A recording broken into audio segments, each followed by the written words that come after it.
Bienvenue sur Affermir ma foi, afin de ne pas être comme un enfant flottant à tout vent des doctrines des hommes. Ici, Jean Dinsil. Nous voici à la troisième vidéo de la série de calculer le prix que ça coûte pour suivre Jésus-Christ. La deuxième vidéo nous a permis de parler longuement du verbe suivre. Et dans cette troisième vidéo, nous allons voir certaines implications lorsqu'on suit Jésus. Qu'est-ce qui va arriver ou qu'est-ce que Jésus exige de nous? Nous allons répartir sur Luc 14 que nous avons lu. Luc chapitre 14 à partir du verset 25. Des grandes foules faisaient route avec Jésus. Grandes foules. Aujourd'hui, quelle est cette star qui ne serait pas flattée de voir une foule autour d'elle, une foule derrière elle, en train de la suivre? Ici, nous ne voyons pas le Seigneur Jésus être épaté, être exalté de voir la foule. Le Seigneur parle. C'est comme s'il voulait faire un tri dans cette foule.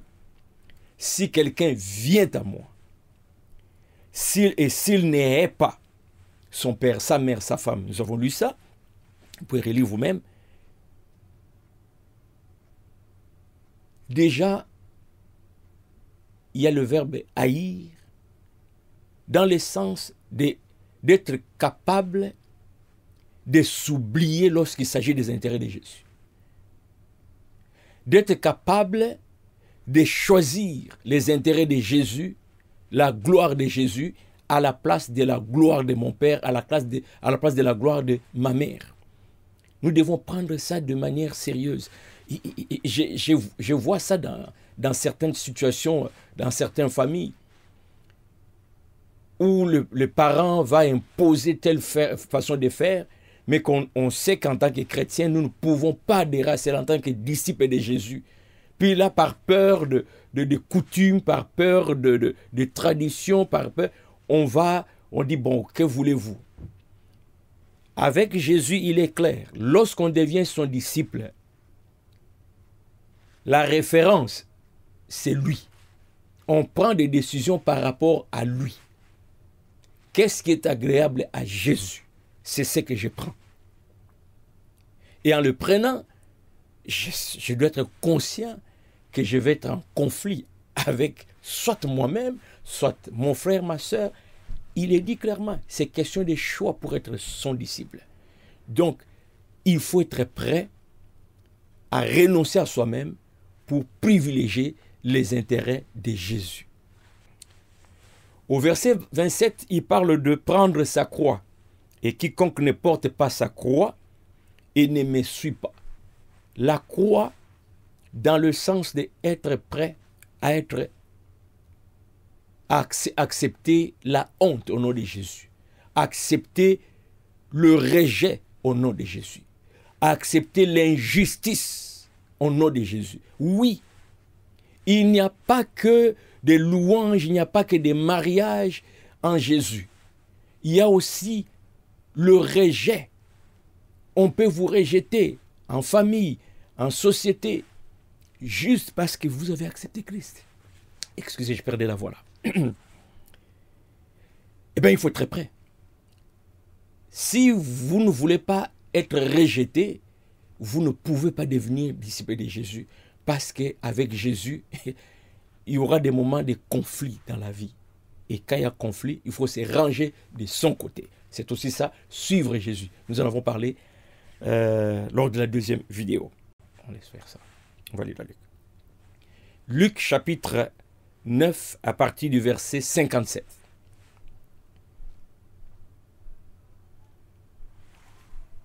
Pendant qu'ils étaient en chemin, un homme lui dit, « Seigneur, je te suivrai partout où tu iras. » Jésus lui répondit, Les renards ont des tanières et les oiseaux du ciel ont des nids.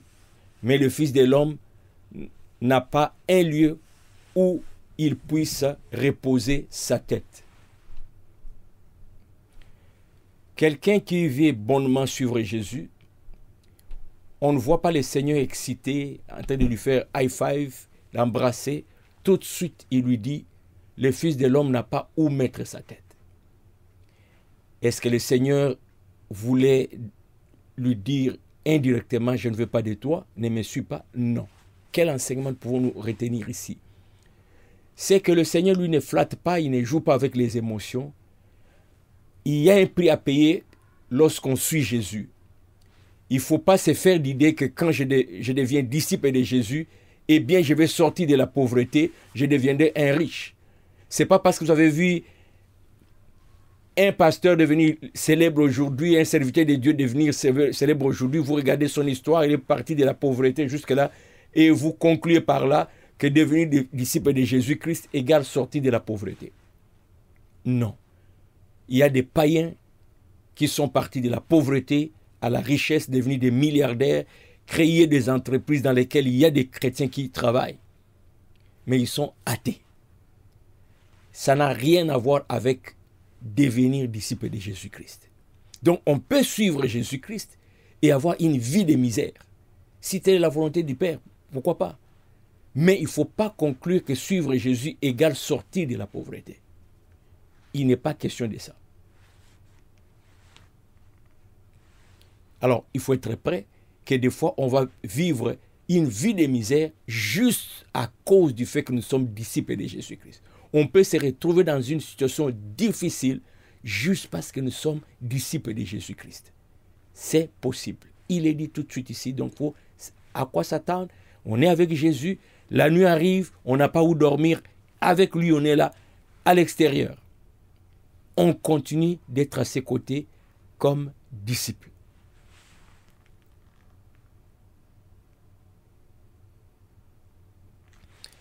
Le Seigneur Jésus dit à un autre, « Suis-moi. » Et il répondit, « Seigneur, permets-moi d'aller d'abord ensevelir mon Père. » Mais Jésus lui dit, « Laisse les morts ensevelir leurs morts, et toi, va annoncer le royaume de Dieu. » Waouh! Quelqu'un qui est éprouvé, il n'y a même pas de mots de condoléances. Sans oublier que Jésus a le pouvoir de ressusciter les morts, de guérir les malades. Le Seigneur n'offre pas ici d'aller guérir, d'aller ressusciter. Il dit non, ne va pas là-bas, laisse les morts enterrer leurs morts.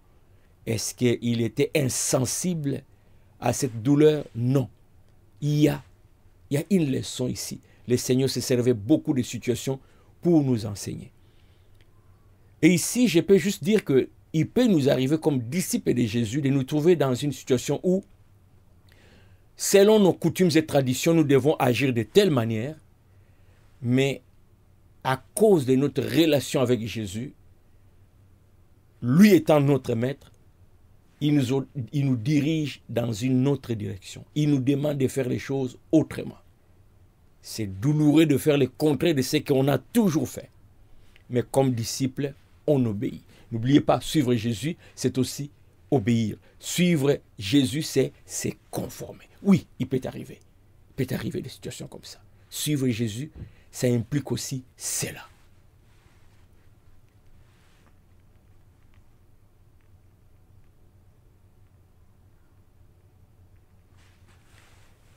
Un autre dit, « Je te suivrai, Seigneur, mais permets-moi d'aller d'abord prendre congé de ceux de ma maison. » Et le Seigneur lui répond, « Quiconque met la main à la charrue et regarde en arrière n'est pas propre au royaume de Dieu. » Quel enseignement ici! Jésus veut les gens qui s'engagent et qui vont dans la même direction que lui. Pas des gens qui ont encore des regrets de ce qu'ils ont laissé.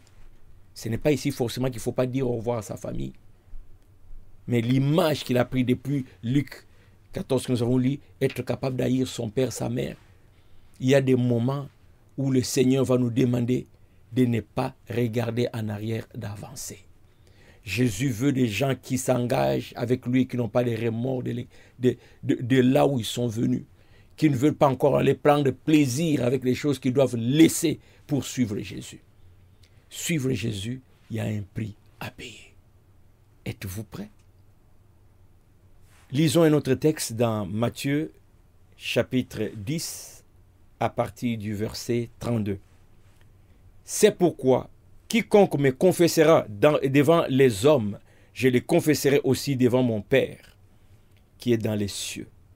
Mais quiconque me reniera devant les hommes, je le renierai aussi devant mon Père, qui est dans les cieux. Suivre Jésus-Christ, il faut savoir prendre sa part même en public. Il faut être fier de lui appartenir même en public. Il nous arrivera des situations où nous serons obligés de dire publiquement oui ou non, nous nous rangeons du côté de Jésus-Christ. Oui ou non, nous allons adopter la philosophie de Jésus dans une société qui ne veut rien savoir de la philosophie de Jésus. Oui ou non, nous allons vivre, nous comporter à la manière de Jésus, qui est opposée à la manière de la société. Et Jésus veut que nous puissions publiquement prendre position. Et il dit, c'est lui qui va me régner devant les hommes. Eh bien, moi à mon tour, devant le Père, je le régnerai. On ne peut pas être disciple de Jésus en cachette et en public. On ne connaît pas Christ.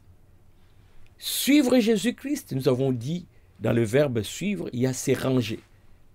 Bien, c'est publiquement se ranger du côté de Jésus. Lorsque tout le monde va dans telle direction et que ce n'est pas ça que Jésus demande, nous allons prendre la direction de Jésus de façon claire, pas d'ambiguïté, pas de zone grise, tranchée. Parce que je dois prendre prendre position publiquement que je suis du côté de Jésus comme son disciple. Au verset 34, il est dit, « Ne croyez pas que je sois venu apporter la paix sur la terre. Je ne suis pas venu apporter la paix, mais l'épée. » L'épée tranche, hein? Il n'est pas venu pour tuer, c'est pas ça que ça veut dire. Car je suis venu mettre la division entre l'homme et son père, entre la fille et sa mère, entre la belle-fille et sa belle-mère, et l'homme aura pour ennemi les gens de sa maison.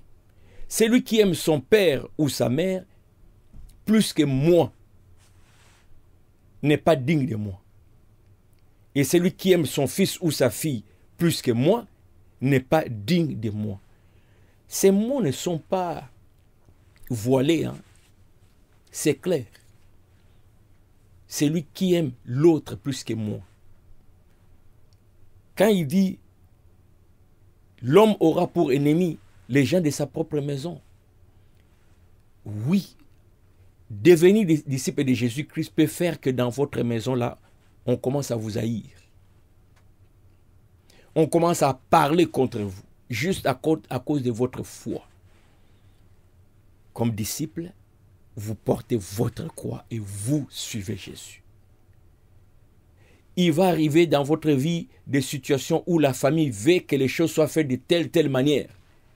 Vous analysez, vous réalisez que cette façon de faire, c'est contraire à la volonté de Jésus.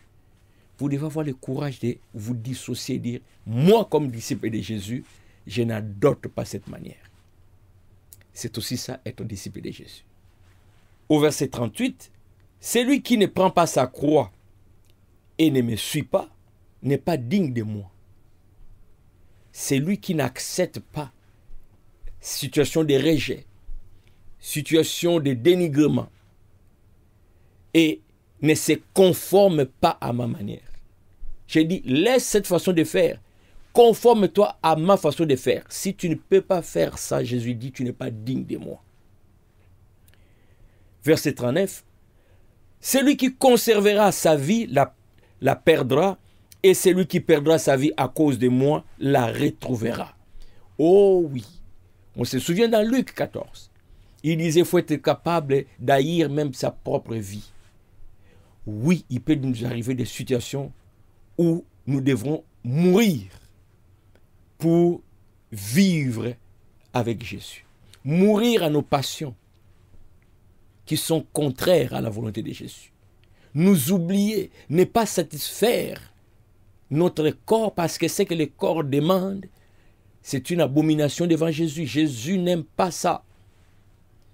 Je tue mon corps, c'est-à-dire je ne réponds pas à cela, je refuse. Je meurs. Et Jésus dit, si tu meurs à cause de moi, tu retrouveras la vie. Mais si tu dis, oh non, on vit qu'une seule fois, voyons donc, je me lance là-dedans. C'est-à-dire tu veux sauver ta vie, mais c'est ainsi que tu la perdras. Jésus est clair. Les mots sont parfois durs, mais c'est ce qu'il est, Christ. Il est la vérité, il est vrai. Il ne joue pas avec des émotions. Il ne veut pas vous faire rêver, je ne sais pas moi, le paradis, une vie en rose, pour vous attraper une fois dedans. Il va vous montrer la réalité. Hein? Comme on voit souvent dans certains milliers, vous allez voir, on organise telle activité, on vous dit que c'est gratuit, venez, on va vous donner des informations qui vont vous aider, vous allez sortir de la pauvreté, vous allez commencer à faire de l'argent, vous allez là, ils vous flattent avec des témoignages, des fois, je ne sais même pas si c'est vrai ou c'est façonné, vous êtes emballé. Et une fois vous acceptez d'adhérer, et là, ils tournent la page, vous voyez les conditions qui sont là, des milliers de dollars à payer. Jésus ne veut pas flatter. Jésus montre les cartes déjà. À quoi s'attendre lorsqu'on les suit. Si cela nous effraie, parce qu'on veut sauver notre vie, on recule. Mais en reculant, en refusant, pensant refuser ce que Jésus nous offre, c'est sauver notre vie. Jésus dit au contraire, tu viens de la perdre. Tu veux sauver ta vie, conforme-toi à ce que Jésus demande. Lui sauvera ta vie. C'est ainsi que se termine cette troisième vidéo. Nous allons nous rencontrer à la quatrième et dernière vidéo, juste pour parler de calculer le prix que ça coûte de suivre Jésus-Christ, afin de ne pas être comme quelqu'un qui est juste dans la foule, ne comprenant rien, il suit juste le mouvement. Soyez bénis. N'hésitez pas de partager la vidéo, faites aussi vos commentaires, vous abonner, ça ne coûte rien, c'est juste cliquer sur s'abonner et voilà. Alors, on se retrouve à la quatrième vidéo.